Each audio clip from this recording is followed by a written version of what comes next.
Lanbena never fails talaga mga sister ko. Ang daming sumamang whiteheads, blackheads, at kung anik-anik dyan sa ilong ko. Naghilamos na nga ako mga sister ko. Naisipan ko kasing gamitin itong Lanbena nose plant pore strips. So ayan, maglalagay nga lang kayo dyan. Hindi pa ako nagti-TikTok affiliate mga sister ko. Ginagamit ko na itong Lanbena na whiteheads remover. Very effective talaga siya. Tama na yung paper mga sis. Actually yung isa, carry na.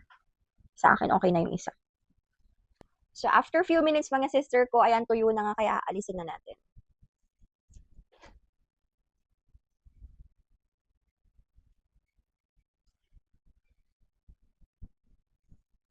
Uy, girl, look oh. Grabe, ang daming sumama. Lanbena never fails talaga mga sister ko. Ang daming sumamang whiteheads, blackheads, at kung anik-anik dyan sa ilong Matagal ko. ko nang ginagamit ito mga sister ko, pero kada ginagamit ko, naa-amaze pa rin talaga ako dito sa Lanbena. Tignan ninyo mga mima, para nga kayo nagpa-facial dito na hindi gumagastos ng malaki. Hindi siya pa-cute lang na product, effective talaga. Kung oily ka, cloggy pores, or palaging rough ang skin mo, try mo to ASAP. Sir, mga sister ko, hindi nga ako mapapaya sa inyo dito kay Lanbena. And kung nakailang try na nga kayo ng product mga sis, tapos hindi naman pala effective na ko, this is the sign. Trust me, i-add to cart nyo na yun mga sis kasi sobrang sulit at sobrang satisfying.